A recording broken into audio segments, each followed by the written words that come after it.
Hey, freak. Okay, I mean, Chris, sorry. Welcome, everybody, to Encounters of the Strange Kind. Yeah, so we're going to talk about some strange things tonight. One being, we're going to start off with, I'm mad, I'm late for a very important date. Um, yeah, gotta catch up with myself somewhere. Anyway, we're going to talk first about disappearing phantom houses, basically. They disappear and reappear. And there are plenty of those around. So, let's get started. Like I said, there's many cases of these haunted houses in the world. From the odd to the truly bizarre, of course. That's why we're here. But going beyond just being layers of ghosts and specters, what of the houses that seem to be specters themselves? There's long been tales of whole houses seeming to disappear and reappear, to blink into nothingness and reappear just as mysteriously. Yes, I can talk. Yes. One instance in the early 20th century in Versailles, France, two women by the names of Charlotte Moberly and Eleanor Jourdain went for a visit to the Petit Trianon, which was a modest house situated within the gardens on the grounds of the Palace of Versailles. They experienced a classic time slip, witnessing the house as it had appeared in the 18th century, seeing the buildings and structures in the area that no longer existed, even sighting the ghosts. Yes, there's plenty of those around, actually.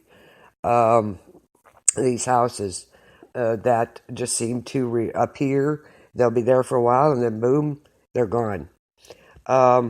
But this house appeared as it did in the 18th century, along with its ghosts, its people, walking about in their antique clothing with none other than Marie Antoinette herself.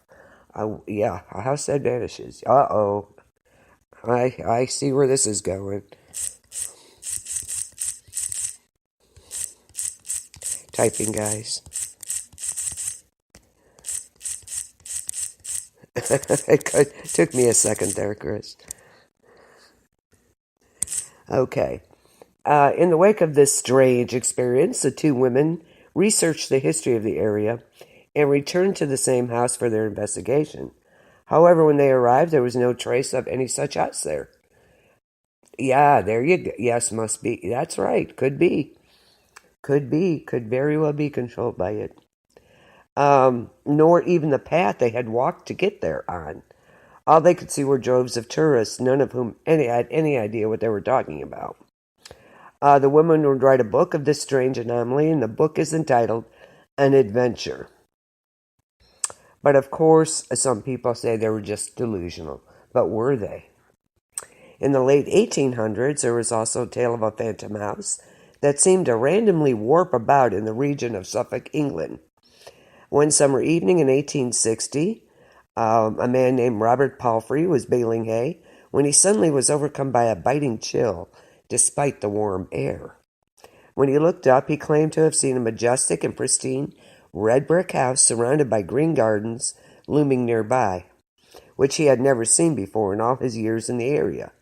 The house just vanished into thin air as suddenly as it had appeared, melting away into nothingness.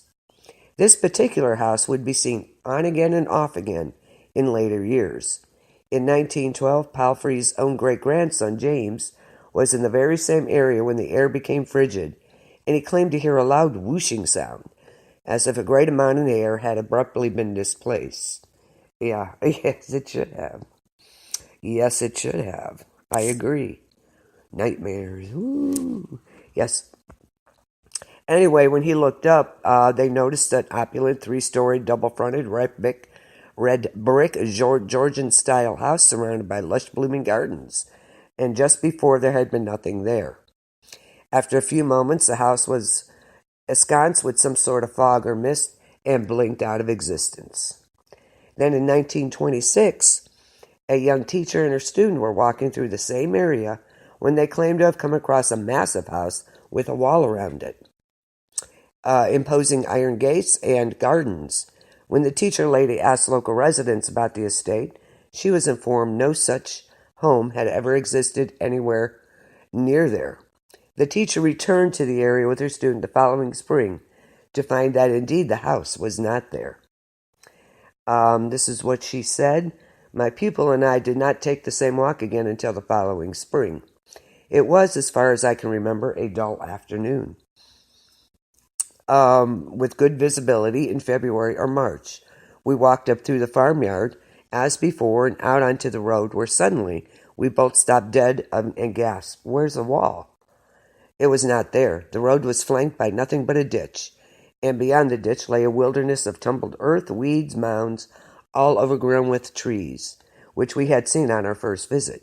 We followed the road on round the bend, but there were no gates, no drive, no corner of a house to be seen. At first we thought that our house and wall had been pulled down since our last visit, but closer inspection showed a pond and other small pools amongst the mounds where the house had been visible. It was obvious they had been there for a long time, and that was their account of that. No, that's Miss A. Podcaster to you. Miss A. Podcaster, yes. Okay, and this incident was notably written by Edward Bennett in his 1934 book, Apparitions in Haunted Houses. So that's the name of the book, Apparitions in Haunted Houses, if you want to look this up. Another sighting was made by a young man named Edward Bentley in the 40s. You're goofy. When he was out passing out catalogs along South Hall Street for the clothing store he worked for, he came across a large Georgian-style house set some distance back from the road. He called out to his employer, but by the time he arrived, there was nothing there but brush and weeds, with no sign of the grand house that he had seen. Suffolk seems to have had a good number of sightings of mysterious phantom houses roaming about all over the place. Will you stop with that? To-thud. Anyway, especially in the area of Rougham, and this has earned this spectral dwelling the nickname, the Mirage of Rougham. The phenomenon has been reported well into modern times, as recently as 2007. When a Jean Battram and her husband, wait a minute, excuse me, oh my gosh, sorry about that, I couldn't help it. Excuse me. The Mirage of Rougham. Jean Battram and her husband were driving along Kingsale Road in Rougham when they spied a stately Georgian house, complete with a picturesque blooming garden. On their way back, they wanted to see the beautiful house again, but it was gone, with nothing but a field where it had stood. She would later learn of the area's history of sightings of ghostly houses, and she would say of her experience, "I know I saw this house, I can see it, and could sketch it if I needed to." Thank you. Thank you very much.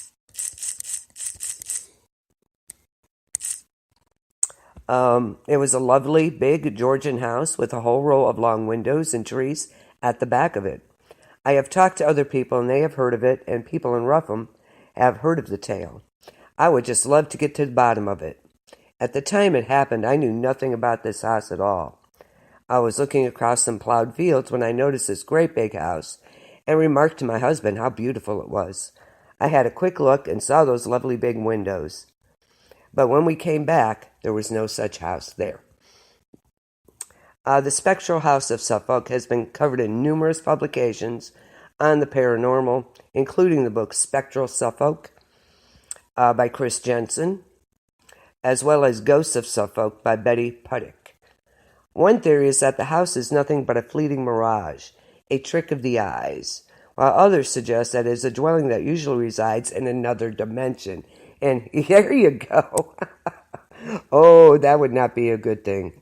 That would not be a good thing, Chris. No. Yikes. Yeah, there you go. But like I said, other people believe that it actually resides in another dimension. And it briefly pops up through ours.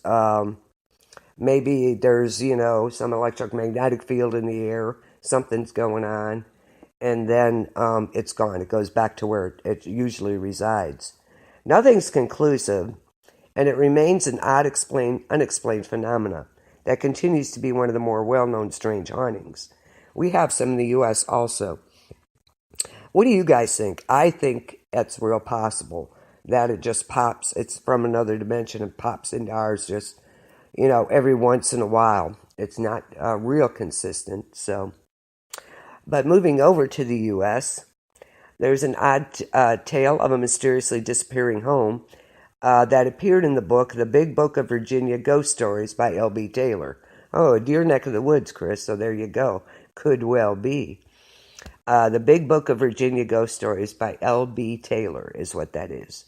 And it concerns a witness by the name of Kathleen Louisa of Falls Church, Virginia. She claims she had driven past an old manor called the Stone House, situated, yes, exactly, Chris said, reality is thin.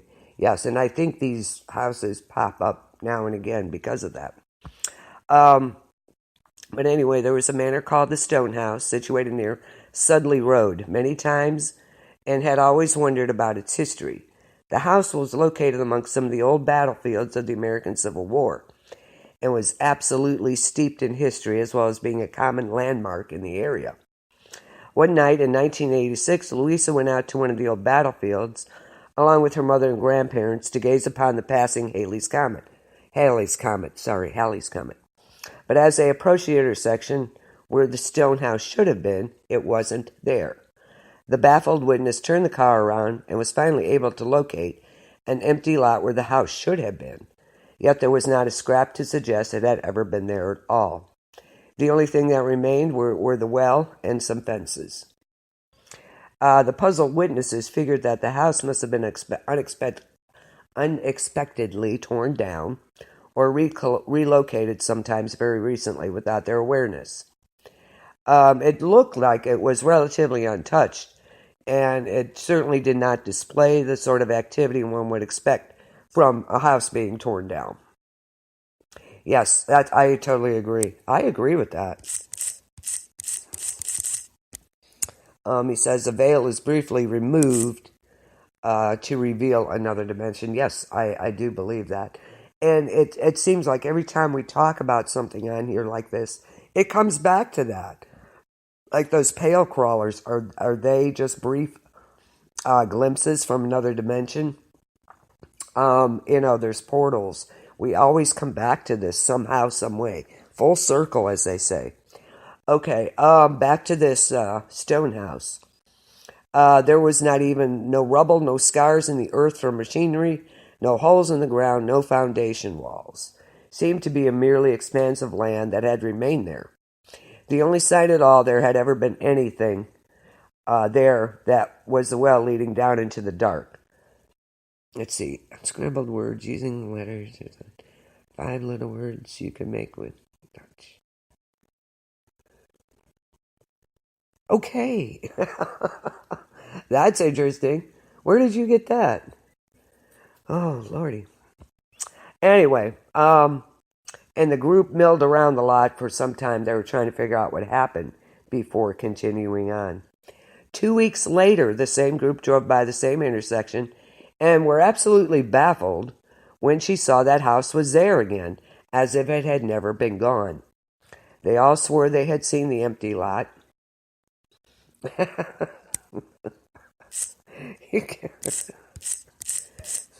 Puzzle for the day. There you go.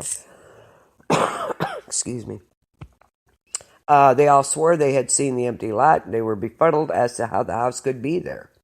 She would insist she had been living in the area her whole life and definitely had not made any mistake about the location. In the same book was another odd story concerning the stone house, this time with the testimony of a Beverly Kish of Merrifield, Virginia, who claims that in January of 1997, she had her own experience concerning the structure, which she felt compelled to share. And she would say, and I quote, "I experienced a ghostly encounter of sorts in January 97, but I didn't know about it until I read about the lady Louisa, who said she drove by the location of the stone house, and the house had disappeared. The same thing happened to me. I was living in Manassas at the time, and wanted to take a drive one night. It was clear with the moon out. It wasn't pitch dark. I was alone. Having lived in the area for 20 years, I knew exactly where the stone house is. I took a tour there a couple of years ago, yet on this night it was gone. I even turned the car around and said to myself, that's funny. I'm at the right place. You must have.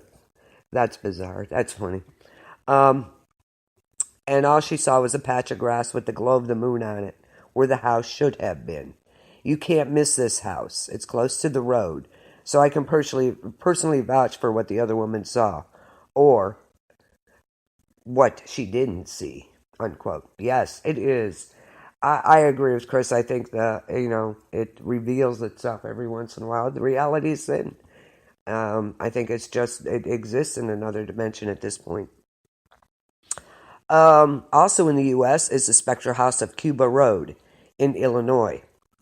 The road in question meanders through the affluent towns of Lake Zurich and Barrington, and is imbued with all manner of tales of the strange, with the many reports of inexplicable and eerie spooklights reported from the nearby White Cemetery, as well as numerous specters and ghosts.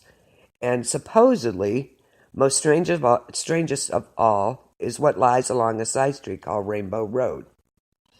The area was previously the home of an abandoned mansion estate that was so expansive that it had been frequently claimed to have been an old asylum that has gates that inexplicably change position. The estate sits right by the infamous White Cemetery, which dates to at least the 1820s and known for numerous hauntings and bizarreness, including phantom vehicles, dancing orbs of light, and shadowy wraiths. And one particular house can certainly add to this. It is said there is a modest shack that occasionally will appear in the woods right next to the cemetery, and which is inhabited by an elderly woman. I don't know, but they think it was. I don't know why. I will look that up after I'm done with this, and we'll take a look as to why they say it could have been an asylum. I don't know. It seems like they're...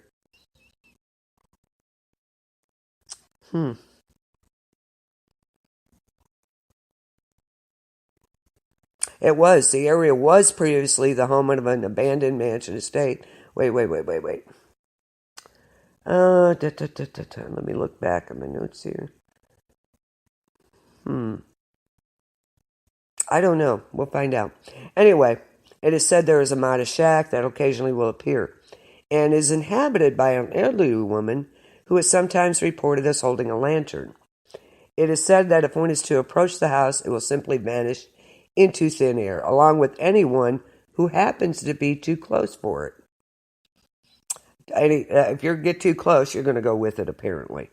The house is often reported as being wreathed in spectral flames as well, leading to the theory it is perhaps a ghost structure that was somehow imprinted onto the area in the wake of a tragedy, probably a fire that most likely took the occupants with it. Seems like it is, isn't it? I think because of the things that happen in there. I think they're the most susceptible to that. Yeah, they were horrible. So I think maybe because it was so bad, that they linger there for whatever reason. So is that what's happening in cases of spectral vanishing houses? These structures somehow been etched into the location through mysterious means, as an image burned upon film. Can a place have the memory of a house that used to be there? I don't know. Or they instances, God, I can't speak tonight, of time slips, okay, in which scenes from different eras become visible for brief stretches. Could it be that parallel realities are bleeding over into our own, with these houses being designants of another dimension, temporarily crossing into our own reality through a thin spot in the veil that separates us? Yeah, I think so. There are questions for which we have no real answers. And of course, we are left to speculate as to what is actually going on, especially with these houses that seem to flicker in and out of existence at will. I think they can too. I think it's a thing, um, thin spot in the veil. And Chris said it too. Absolutely, that's what I think. I think that the asylums are just they were the worst. Um, Worst places, and that's why they're yeah. I think I agree with you, but I think asylums are always mostly haunted because of things that happen there, and I think they want people to know actually what went on there.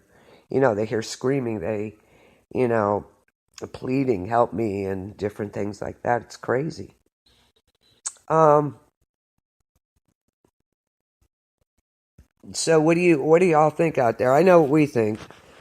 Chris, Michelle, and myself, we think that the veil is thin and it's coming through. So that's exactly what I think. Um, so yeah, but it's weird that a lot of these old places are asylums. Let me while we're talking about that, da, da, da, da. What was the name of that place? Mm-mm-mm-mm-mm-mm. I'm gonna look that up real quick and see if it tells us anything about it. Um, okay. I went in Illinois.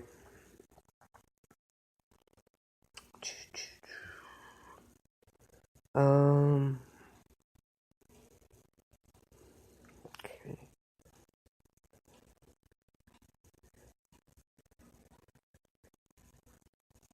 Okay. That's weird that if you get too close of it, when it disappears. Yeah, yeah, exactly. Or like my friend that was in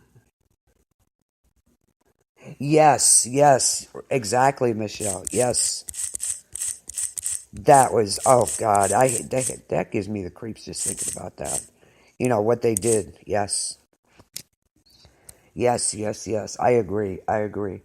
Rainbow Road, what was the name of that?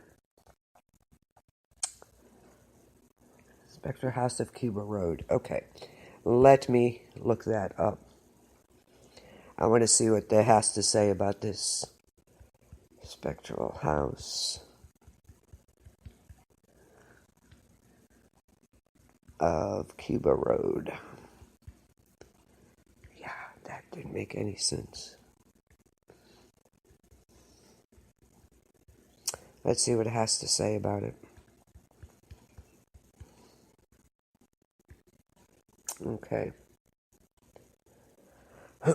Okay. Okay. Here it is. Let's see what they have to say about it. Bum. The graveyard ghosts of Illinois are strange and often perplexing, and the many stories run the entire gamut between entertaining folklore and authentic accounts. One account, which seems to combine elements of both, is called the White Cemetery. That's not what I wanted to know.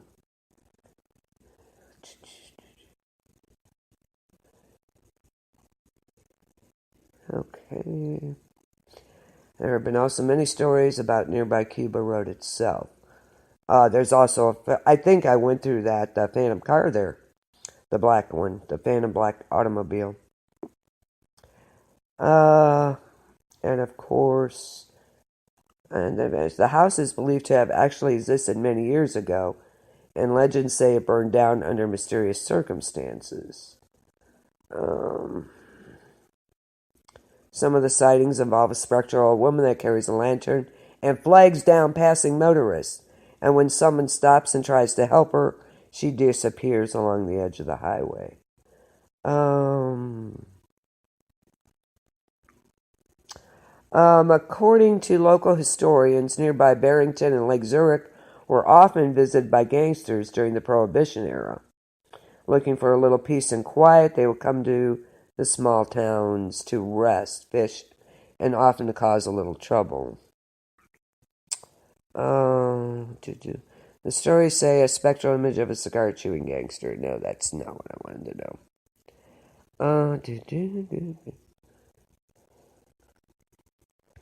Let me see what this one says.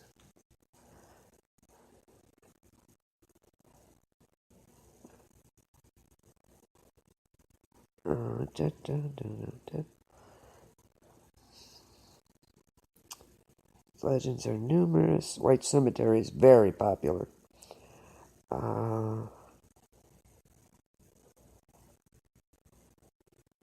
Okay. The avenue, its legends are numerous. White Cemetery, located on the eastern half of the road, has spook lights and apparitions, of course, and orbs. The avenue itself hosts a phantom car, a pair of spectral lovers, and a vanishing house. Rainbow Road, a side street, formerly had the distinction of being home to an abandoned mansion or farmhouse that some believed was an old asylum. So that's Rainbow Road. Let's take a look at that. Maybe not Cuba Road, Rainbow Road, and see what we can find out. Rainbow Road. Okay. The floating city over China. Okay, I will do that.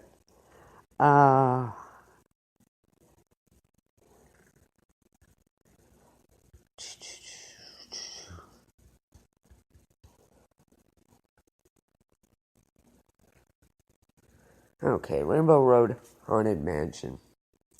Let's see what it says. Okay.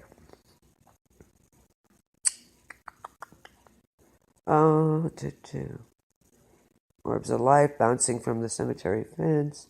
Phantom cars at the cemetery gates.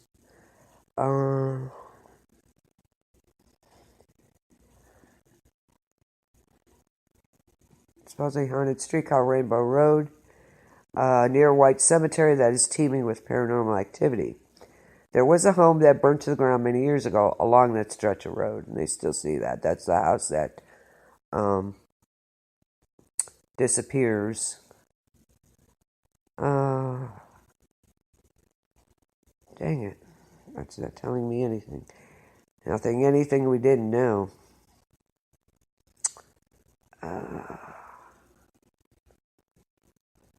Okay, let's see this one. Hey, Steven. How are you?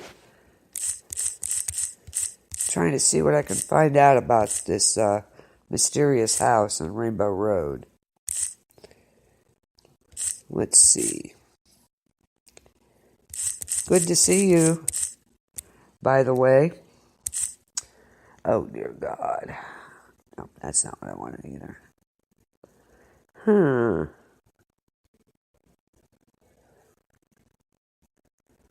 Oh, okay. Gotcha. I got it now. Illinois Asylum.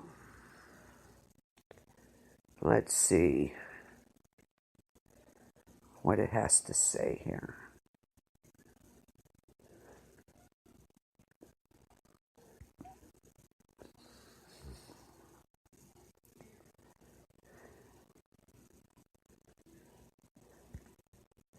Let me see. Rainbow Road.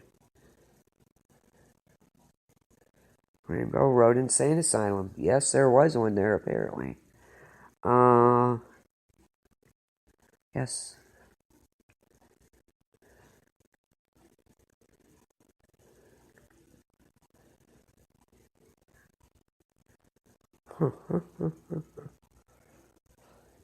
Insane Road. I'm still looking. I think we got something.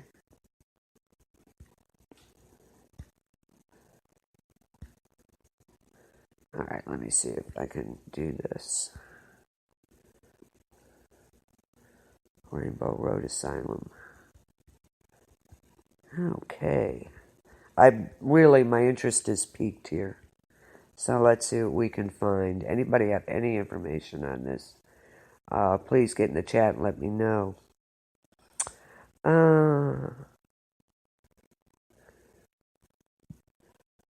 Let me see. John Robertson.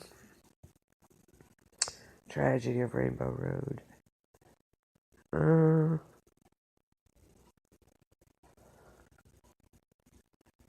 Royal Commissioners, da da da da da. I don't think so. Why can't I find that there?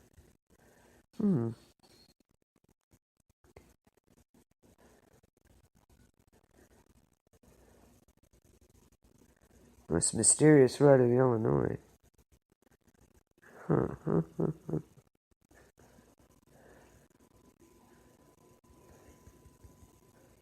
Let me see.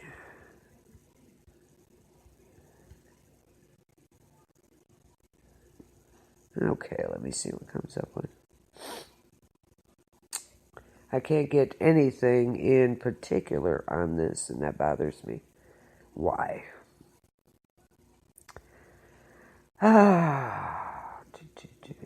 Apparently there was one there along Rainbow Road near, not the house itself, but it was, apparently it wasn't a insane asylum.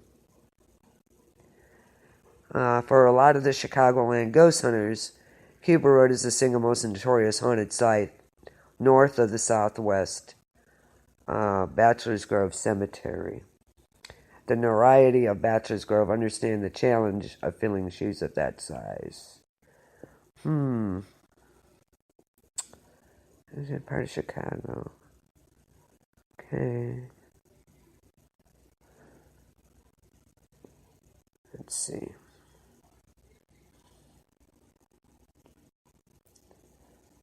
Story of the Red Barn. That's another one. Well, there's a lot going on there, apparently. Mysterious Heartland. Let's see what's going on. There's a lot going on. That the Rainbow Road Insane Asylum. And I can't get it pinpointed down to that.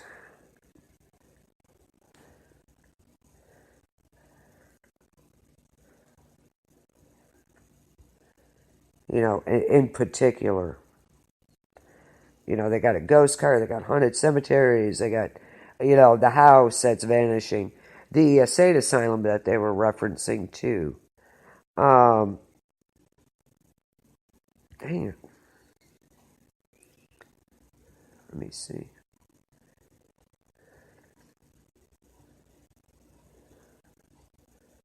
Okay.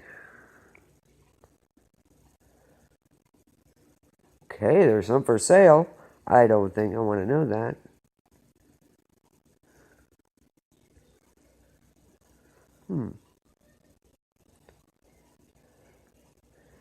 I'm going to have to really dig into that some. So, I will get back with you on that rainbow. But there's apparently an abundance of that whole section there is very notorious. You have the White Cemetery, you have the ghost car, you have the house that disappears and reappears, you have the Asonism, there's moaning, there's crying, there's apparitions. It's crazy. I mean, seriously crazy stuff there. So, yeah. Yeah. I've been trying to pinpoint it down. If you can find anything, Michelle, let me know. I can't get it nailed down to just that building. So, anyway, a lot going on there in that area. Strange. That's in Illinois, by the way, so you know. Okay, moving on.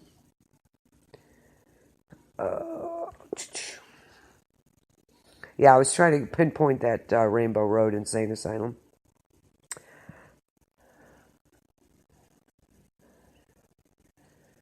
So, strange things. Strange things out there. You're so goofy.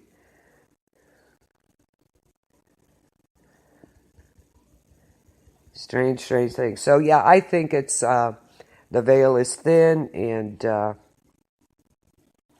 we're just getting some glimpses of things there. All right, let's get into some weird stuff.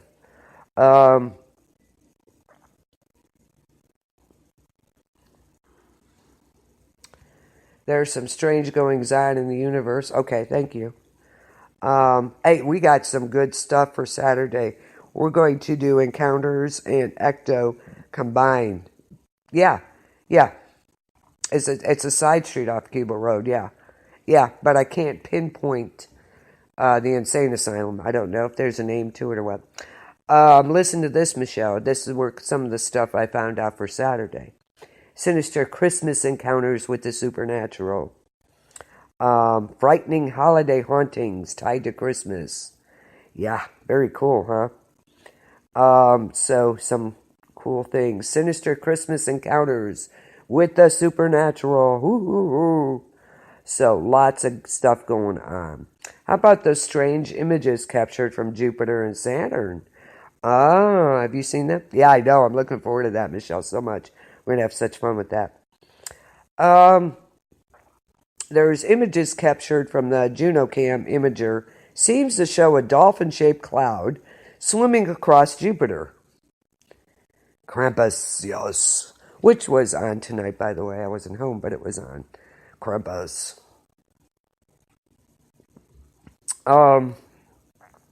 So while seeing an image of a dolphin-shaped cloud is like seeing, the face of Jesus in your toast, it's called pareidolia. We perceive images in random patterns. Okay, whatever. But they're saying these images are strange. So I don't know.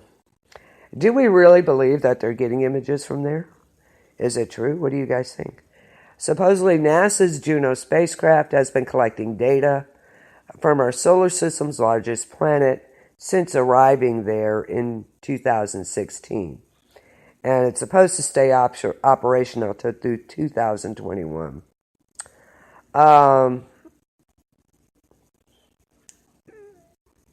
So supposedly, according to NASA's photo description, the series of images that captured the dolphin-shaped cloud swimming along the planet's south belt appeared between 2:26 p.m. and 2:46 p.m.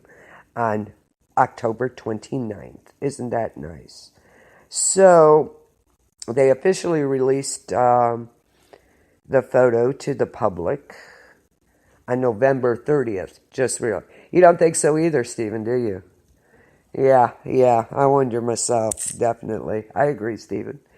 Another strange image captured two of Saturn's moons in odd positions. Although it looks more like a snowman, the image was of Saturn's moons called Dione and Rhea that was captured by the Cassini spacecraft that spent 13 years orbiting the planet. So, I don't know. The two moons look as though they're conjoined, but in fact, Dione is the top moon. It's quite a bit smaller. It's quite a bit smaller than Rhea. So they appear nearly identical because of the way the picture supposedly was taken. I suppose allegedly. Excuse me. And I think I'm coming down with a cold again. So some strange pictures, they say, coming across there. I don't know. Yeah, it leaves much to the imagination. The Royal Air Force scrambled to intercept a UFO over England. It happened over Hull, England this past week. On the afternoon of Monday, November 10th, residents of Hull in East Yorkshire spotted what appeared to be a strange-looking spacecraft in the skies and took to social media to ask if anybody knew anything. The aircraft was, and I quote, described as having a short body. Oh yeah, I gotta look that up. No nose or tail and huge wings, and was reported to hover silently before zooming away at a high rate of speed. Sound familiar? Ding, ding, ding. And it should to anyone who's ever read a single UFO report. Of course, many modern unmanned aerial vehicles are capable of similar acrobatics, really. Yeah, the UFO stuff, yeah. It seems to have attracted the attention of the Royal Air Force in a big way. According to UK Ministry of Defence, a quick reaction alert mission was carried out Monday by the RAF Typhoon aircraft around the same time. That's where things get confusing. They claim that the Typhoons were scrambled from RAF in Scotland to intercept the UFO. That was not the same one that was spotted over Hull. Coincidence? I don't know. Interesting. An undisclosed airspace incursion, but no further details. Of course not.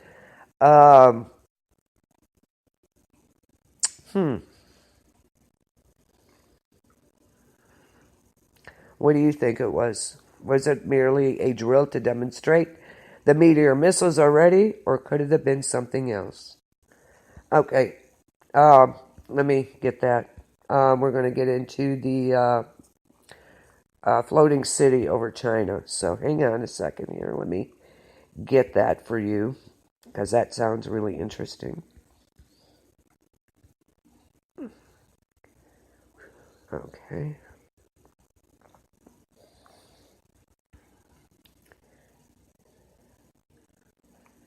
Okay.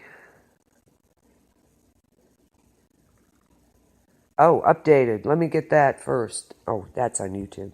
Thank you, though, but I'll get the. I'll look at that later. We shall see what they say about that. Very cool. Let's get to the floating city over China. I heard something about that. Floating.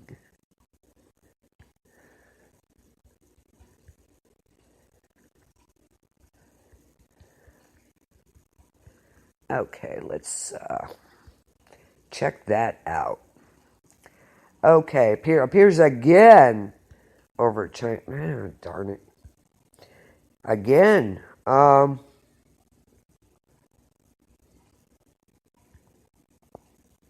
It speaks of sparks of another. Yeah. What was this floating city? Appeared over China. A glimpse at. Oh, that is bizarre. A floating city seen in the skies of China by thousands of people has sparked claims of another dimension appearing above Earth, with aliens highly interested, yes, in humans. It appeared several times, yes. Crazy stuff. The apparition was allegedly seen by thousands. Of course it was seen by thousands. It is the latest in a series of so-called floating cities seen across the globe, often in China. The emergence of the phenomenon has prompted several theories, including that it was visible because a portal to, yes, that's it. Chris has got it. Because it was a portal to another dimension that was briefly open. Now, here's another theory. See what you guys think of this. It includes that it was a secret government hologram experiment known by conspiracy theorists as Project Bluebeam. This is what Stephen was talking about.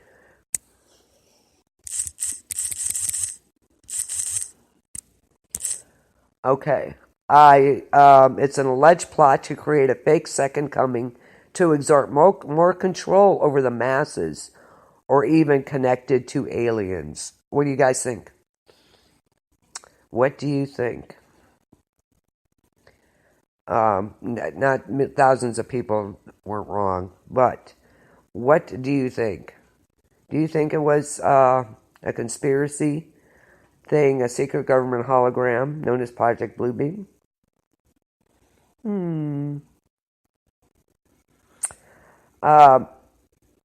Most people thought it resembled a cityscape, but one of the alien chasers say it was a UFO.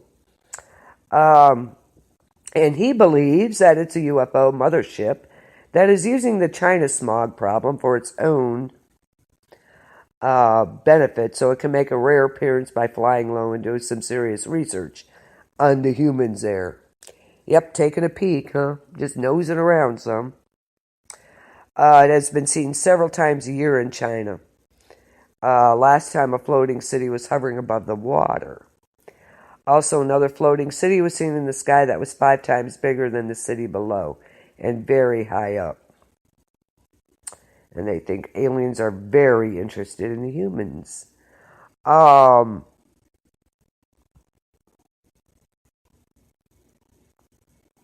don't know. What do you peeking around? Just taking a look around. So what do you guys think about this? Is it a thing from Project Bluebeam, or is it dimensional? What do you think? What do you guys think?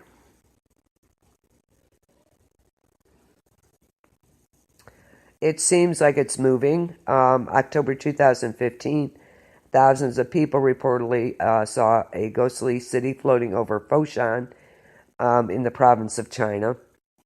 A few days later, in the province of, I can't even pronounce it, Jiangxi, China. Supposedly, here we go with the weather, people again. Please. Weather reports, but weather experts say it's a weather. Natural mirage, an optical illusion. Oh, please, it must be the weather balloons again. They're just floating around. Yeah, I don't think they look like cities, thank you. That's what I say, Chris. I think it's a rip in the fabric. And they say these natural mirages can be seen on land or sea, and optical distortions and a scale, da-da-da-da-da. When rays of light bend, please, enough with the crap. They talk to us like we're stupid. Please. So, what do you, do you think, Stephen thinks, it was like, that's what I say, with the weather balloons again. Do you think Project Bluebeam had anything to do with this? Is it a hologram? Secret government hologram, known as by conspiracy theorists as Project Bluebeam. Supposedly an alleged plot to create a fake second coming to exert more control over the masses. So what do you think? The portal theory or the hologram theory? Let me know what you think. That's really amazing. Yeah, they're saying, no, it's not a mirage. Yeah, we're going to believe you. Okay, it's a weather. Da da da da. Dissipates the sunrise. Da da da da. Get out of here. We're not stupid. So, yeah, that is really interesting. I like it. So, what do you guys think? What do you guys think? Hologram? Is it a hologram? Why is it in different places, though? Are they doing that on purpose? Is it a conspiracy thing? Is it the government projecting holograms, or is it a portal? Let me know what you think.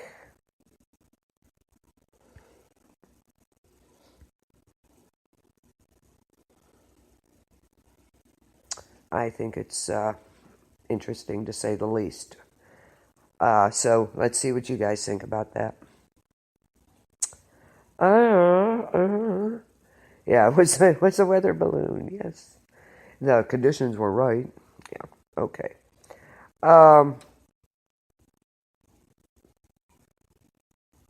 We could go on with this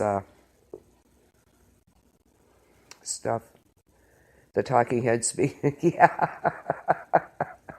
Yeah. They don't question the talking heads, do they? Yeah, strange. Excuse me. Oh, sounds like I'm getting cold. I don't know.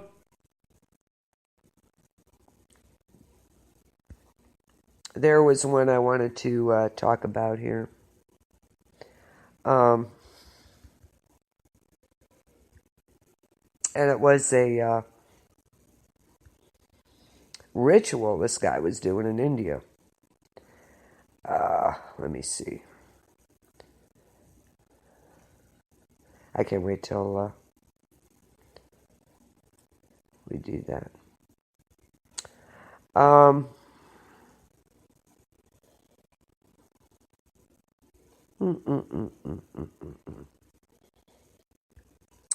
It was this ritual. This guy was...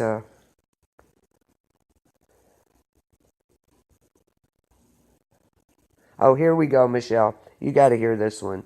I love this one. I picked this one just for you. Woman divorces a 300-year-old ghost and warns about being married to a spirit. Now, here you go. Right up our alley here.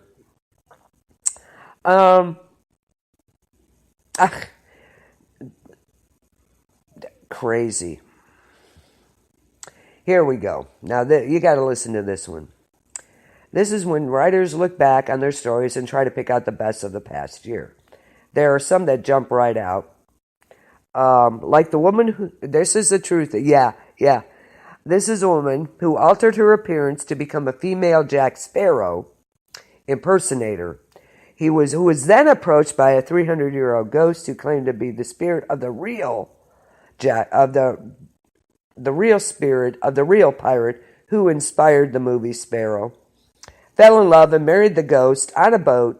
Now, you following this? Off a boat off the coast of Ireland in international waters where such events are legal. That would be easily make most lists and be hard to top, but not impossible. It turns out the marriage was short-lived. And Amanda Sparrow Large is now single again. Such a shame. And has some advice for other women who have given up on men and are looking for love in all the haunted places. Yeah, you read that, Michelle? It's friggin' hilarious. Was he jealous of her fame as a character impersonator? Upset with his percentage of the fee she collected? Betrayed when she revealed she's actually asexual? Or was it something else? Yeah, I think she was eating it. Okay. It's well known that people often feel a spirit touch their hands, their face, or their hair. The only difference with having a sexual relationship with a spirit is obviously that sense of touch goes deeper. Hello. Those were happier times when Amanda Sparrow Large Teague wrote those lines in her book, A Life You Will Remember. Okay. Of course, she wanted to be a female version of Captain Sparrow. Getting hired wasn't enough. She spent $6,000 to change her name. Of course, that wasn't money well spent because she was approached by a 300-year-old ghost named Jack, who claimed to be the inspiration for the movie, of course. And eventually had a ghostly sex with Amanda. She decided she wanted to legalize things, being a good girl, with a big wedding, I might add, in 2016, with Jack represented by a candle and a medium, and her adult children were actually present, so there you go. Of course, the story made news because Amanda was promoting her novel based on a true story. What's she promoting now? The Irish Mirror, which interviewed her about the divorce. Wow. She now lives in Belfast and announced in October she was asexual. But she's going to get a divorce now. Wow. So sorry. That's so sad. Okay. Wow. There you go. See? Looking for love in all the wrong places, right? That's crazy.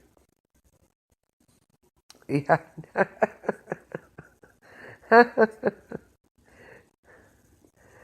Yeah, just a bit. Just a bit, Michelle. Yeah, she is. Okay. There was something I wanted to talk about. Where was that? Real quick.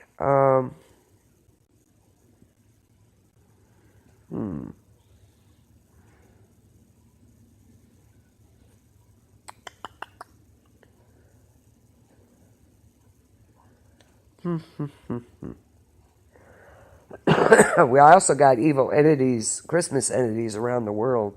Ooh, that'll be fun. That's going to be fun. I just want to touch on some of these strange goings on here. Because there's some, woman divorces 300-year-old ghost. Wow. Oh. Okay. Here you go. This guy, I don't.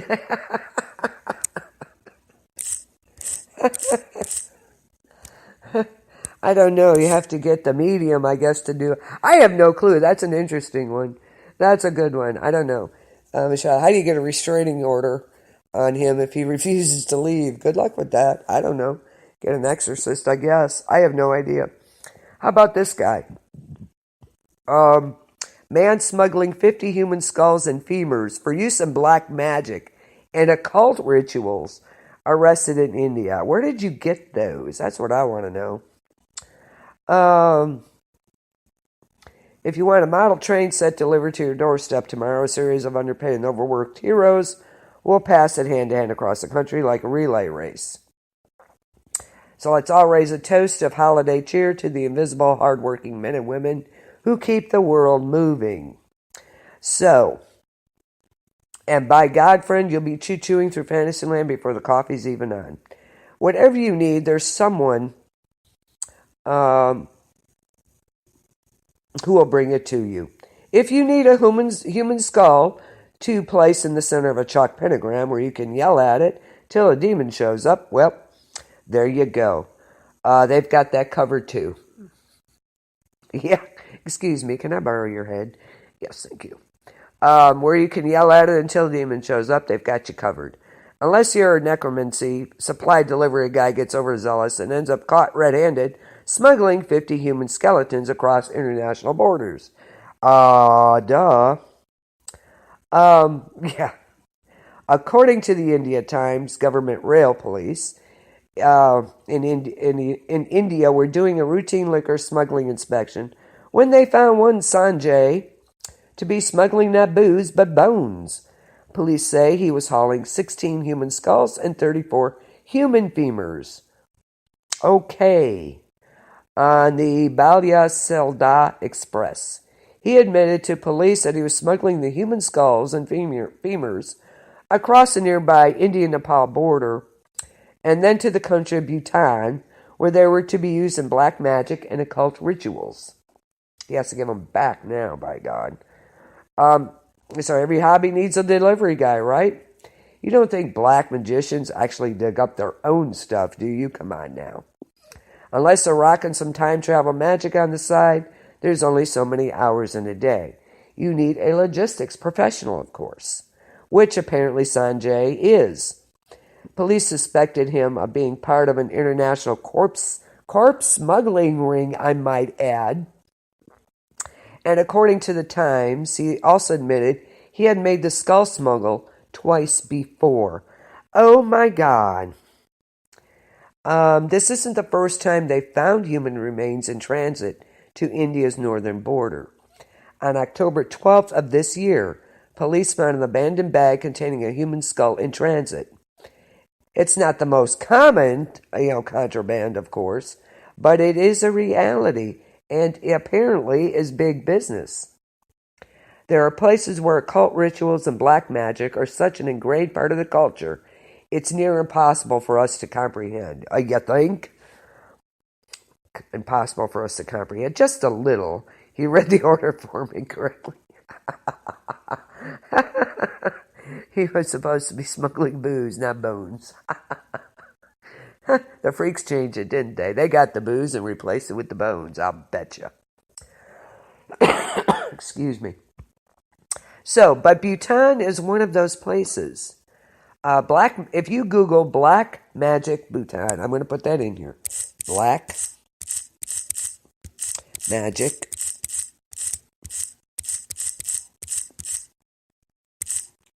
if I can spell correctly. I'm going to give you that. Oh, I think I'm getting cold again. Michelle, you gave me your cold. But if you Google this, we'll show listings for black magic healers offering their service. There's a travel writer named Adam who offers a particularly unsettling antidote in his essay Bhutan in 5 Movements. A young Buddhist monk shows him the skull of the monk and tantric master who founded their monastery. The young monk says he found it in the cave where his guru was cremated, and this happens. Then he unfurls a Ziploc baggie filled with black balls that look like peppercorns. They aren't. This is a guru's burnt flesh. Oh, great. Jesus. When someone is a victim of black magic, they come to see the llamas and eat one of these. Sure, I'll get right on that. No. But for some, this is a reality. For others, it's an abomination. Then there are those like Sanjay. It's just his job, right? Crazy. That is crazy. Ooh. Okay, dead Indian guru kept in freezer. His followers claim he's meditating. Okay, isn't that wonderful? Yeah. He'll be up in a minute. No, he's got to get the black balls in the bag, the burnt flesh to eat before he comes back to life. Good Lord. What in the freaking world? Isn't that insane? Apparently, that's big business, apparently. That's crazy stuff. Wow. Wowie, wow. I'll do one more thing before we quit for the night. I just want to do a quick one tonight. I apologize for missing Sport Talk last night. I came home, was dead to the world. I think I'm coming down with a cold. I sound like it. I don't know. I'm just exhausted right now. Of course, been trying to get everything done for Christmas, so been a bit busy, so I do apologize. The scientists say they identified the creature behind livestock mutilations in India. What is with this place? Yeah, after he thoughts out of it, he's just meditating. He's all right. Okay, yeah, that's insane. Okay, but scientists supposedly identify the mysterious creature behind the livestock mutilations in India. Throughout 2017 and 18, a series of mysterious animal attacks have left many rural Indian shepherds and farmers rattled. Whole flocks of sheep have been eviscerated with only their livers missing, or their blood seemingly sucked right out of their woolly little bodies. What do you think could take out just the liver and leave everything else there? That is bizarre, I think. But things took a turn for the worse in the weird earlier this year when the culprit was reported to attack a dozen villagers in their sleep. Not cool. The attacks continued late into 2018 with the vicious slaughter of over 40 ducks in late November. Despite the frequency of the attacks and the fact that over 150 animals were slaughtered, the identity of the creature remained unknown. In response to these unexplained livestock mutilations, the state government of Manipur launched an investigation calling in scientists from the Wildlife Institute of India were to install remote cameras and gather evidence in an attempt to identify whatever may be behind these recent attacks. According to local news reports, the scientists have finally identified what was behind the killings. Dogs. Wait, plain old dogs ate the livers out of whole flocks of sheep and drained the blood from pigs.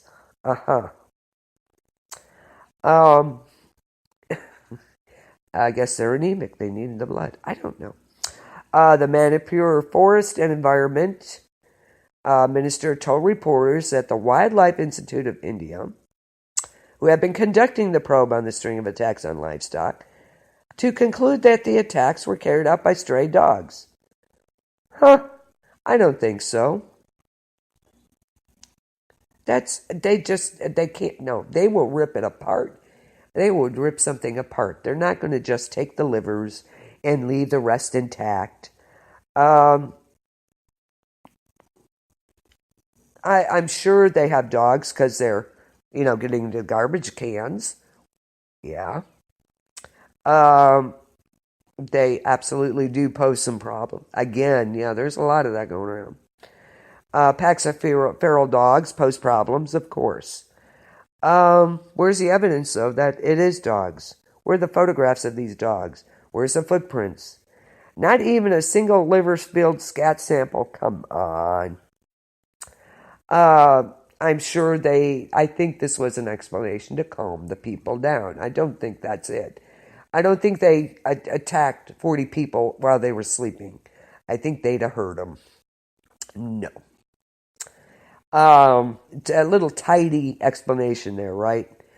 Until we see a mangy monk caked in blood and sheep liver in a wire crate, I'm going with the cousin of the chupacabra. Yes.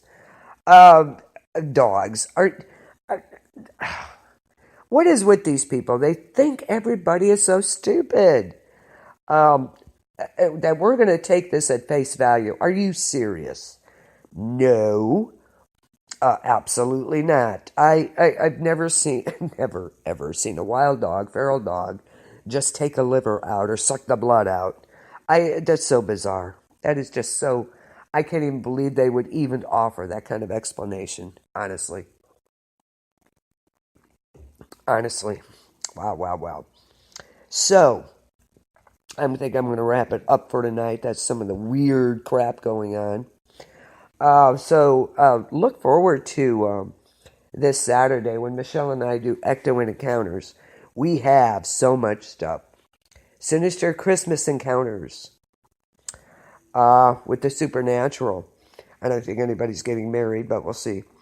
Frightening holiday hauntings tied to Christmas. Sinister Christmas Encounters. Yeah, such good stuff. Frightening holiday hauntings tied to Christmas. And of course, we'll talk about the Christmas spirits. Of course. So Silent Night, Scary Night, evil Christmas entities around the world. I have lots on this. I was so excited about this for Saturday. So we'll have lots to talk about, Michelle. Yeah. Yeah. Apparently, Chris. Apparently. Who? The dogs were smoking crack or who? I don't know. Maybe it was the dogs. They were smoking crack and decided it sounded pretty good. Who, the dogs? I don't know. They come in weather balloons and yeah, that's it. That solves all their problems, doesn't it? Oh my God, yeah. I love it. Yeah, that works. The dogs came in on weather balloons and sucked the blood and livers out. That's it. Oh yeah, it's going to be a lot of fun, Michelle. A lot of fun. So I hope you found that strange and bizarre and mysterious. Yeah, I like that explanation. The dogs did it. Okay, poor dogs. I mean, honestly. And the weather balloons over in China. Those are awful, funny-looking weather balloons. They look like cities. Wow. Amazing. Okay, I'll get you the rundown for the week. Tomorrow, join me for DWD. We're going to do the 70s, 80s, and 90s country's biggest stars for those decades. So, Flying Chupacabra. That's it. I got it now. I think the dogs are smoking crack. I'm not sure. But anyway. And then Lolita's Jam will be on. She does hip hop, underground music, some new artists. Friday, Hollywood Review will be on, and Dakota will be with me. So if you hear her, I finally get to see her for a change before Christmas, thank God. And then our own freak, Chris Stevens with Freaks in the Basement. Michelle, I miss you for that. Thank you. She just did it. Yay! So be sure to check that out. It's such a great time. You play such great music. We always have fun. In the basement. Yes, indeed. That's it.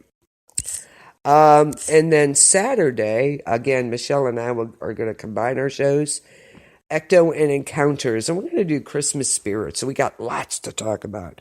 I'm so excited about it. I really am. Lots of weird stuff for that. It seems just as much for Halloween. as it is for Christmas. It's kind of strange. So join us Saturday for that. And then Ike Diaz, Ike Dog, and the Jam will be on. And that's a party all night long, guys. And I'm sorry, I apologize, I missed Sport Talk. I just went to sleep and I didn't wake up till about, I don't know. All of a sudden, I saw a message from someone and I answered about 3 in the morning. It's crazy. But I'm so excited about Saturday. So it's going to be a lot of fun. We're going to find out so much about that. Lots of things going on. You think, Horse Diaz. That's it. But it's great. Trying to think. Sunday? I don't think I'm not going to do anything Sunday.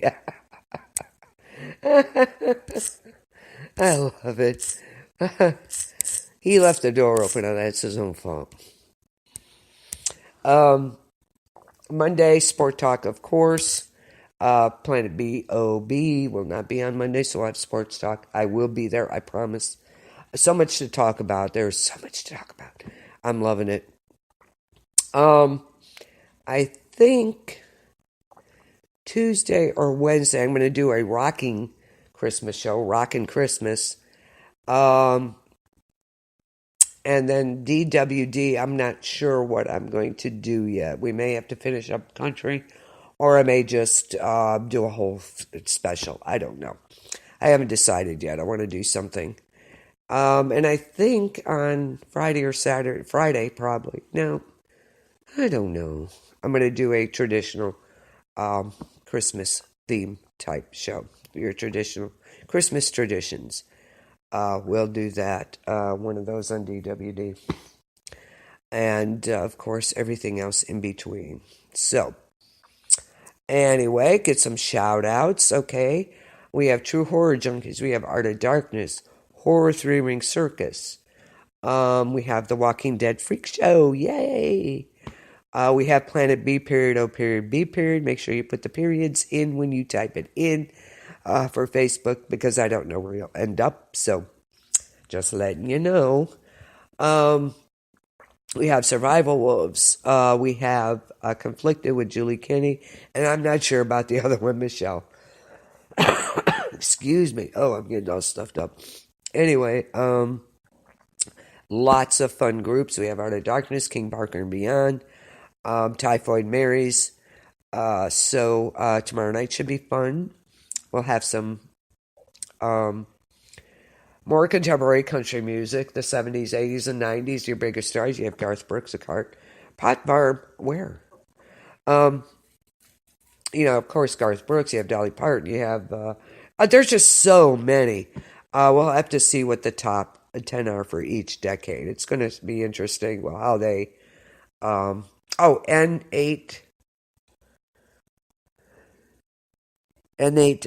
Survivalist. Thank you. N8V Survivalist. Thank you. So I remember that. N8V Survivalist. Okay. And check out them too. Lots of good places to go. Oh, I want to also tell you, listeners out there, for Christmas, my Christmas specials, let me know who you'd like to dedicate a song to. Maybe someone you love, maybe someone you can't see over Christmas, just maybe you're friends with, or just want to, a certain song played. Go to KBLP LLC on Facebook. Get a hold of me, and either there or you can message me through there. Let me know who you want a song dedicated, Christmas song dedicated to, and I will do my best to get it on for you. So, dedication nights, I'd like to have you, message me or KBLP LLC and let me know who you want a song dedicated to. Okay, your girlfriend, boyfriend, significant other, just a friend, your dog, I don't care. Whatever you want it dedicated to, let me know and I will play it. Okay, sound good? Sounds like fun. Also, Cover Wars tomorrow night. Ha ha ha ha, it's going to be interesting. We're doing country Cover Wars, so that'll be fun too. So, I hope you enjoyed our little show tonight about the vanishing houses. That is kind of weird in Illinois. That whole area there is saturated. And of course, our weather balloon, City in the Skies. Yeah, it was just the weather. Okay. And it keeps moving. Okay, that makes sense. Not. And of course, our dogs that are eating just the livers and sucking the blood out of livestock. So, and eating people, apparently. So, killing people. I don't know how that could be, but okay, we'll go with it. So, some interesting stuff. So, that's going to wrap it up for tonight. Yeah, that's it. That's it. I can't even pronounce it. House of Tathud. I don't know. Tathud, Tathud, Tathud, Tathud, Tathud. Whatever. There you go. Yeah, Chris, I don't know. You're stuck on that. You're scaring me a little. So, hope you enjoyed tonight. Have a great rest of the night. Have a great day tomorrow. I'll see you tomorrow night on DWD. Thanks, Chris and Michelle. Thanks, Miss A Podcaster.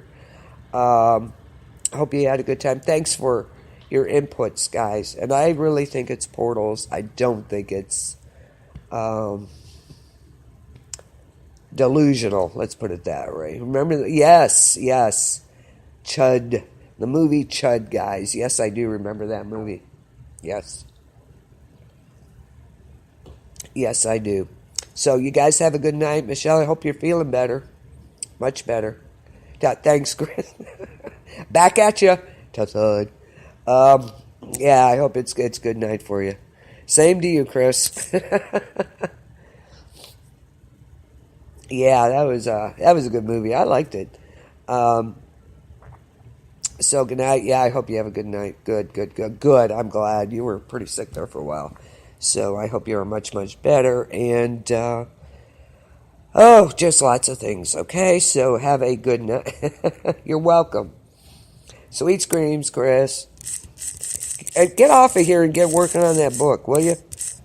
So, okay, sweet screams, guys. Thanks for being here, both of you, so much. You guys are wonderful. So, have a great night, everybody. See you tomorrow night on DWD. Peace out, y'all.